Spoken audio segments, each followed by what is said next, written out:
Nations লিগে চূড়ান্ত হয়েছে সেমিফাইনালের লাইন আপ। গেল রাতে রুদ্ধশ্বাস লড়াইয়ের যেন প্রতিযোগিতায় করতে মাঠে নেমেছিল দলগুলো। শ্বাসরুদ্ধকর লড়াইয়ে ম্যাচ জমিয়ে তুলে আসরের শেষ চারে পা রেখেছে ফ্রান্স, জার্মানি, পর্তুগাল ও স্পেন। দুই সাবেক বিশ্ব চ্যাম্পিয়ন জার্মানি ও ইতালির লড়াই ছিল সিগন্যাল ইদুনা পার্কে।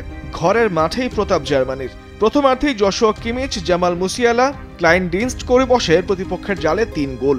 বিরতির পর জোড়া গোলে আশা বাঁচিয়ে রাখেন কিন। আর শেষ দিকে আরেকবার জালে বল পাঠিয়ে ম্যাচে সমতায় ফেরে ইতালি। ৩-৩ গোলে ড্রয়ের পর ২ লেগ মিলিয়ে ৫-৪ ব্যবধানে ম্যাচে জিতে পরের ধাপে ওঠে জার্মানি। প্রথম লেগের শুরুতে পিছিয়ে পড়ার পর ২-১ গোলে ম্যাচে জিতেছিল তারা। রাতের অন্য ম্যাচে টাই ব্রেকারে ক্রোয়েশিয়াকে হারিয়ে সেমিতে পা রেখেছে ফ্রান্স। ঘরের মাঠে নির্ধারিত সময়ে ২-০ গোলে ম্যাচ জিতে লড়াইয়ে টিকে থাকে ফ্রান্স। ক্রোয়েশিয়া প্রথম লেগে একই ব্যবধানে জয় পাওয়ায় ২ লেগ মিলিয়ে স্কোর লাইন দাঁড়িয়েছিল ২-০।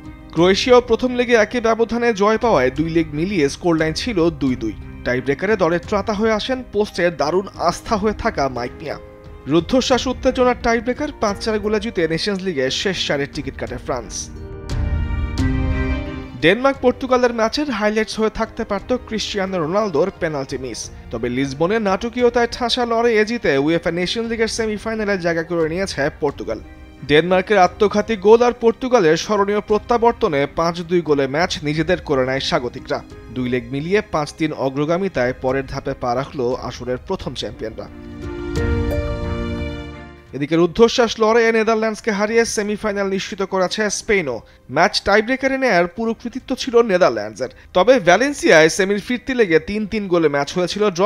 ২ লেগ মিলিয়ে ৫-৫ গোলে ড্র হয়। পরে পেনাল্টি শুট আউটে ৫-৪ গোলের জয় পায় স্পেন।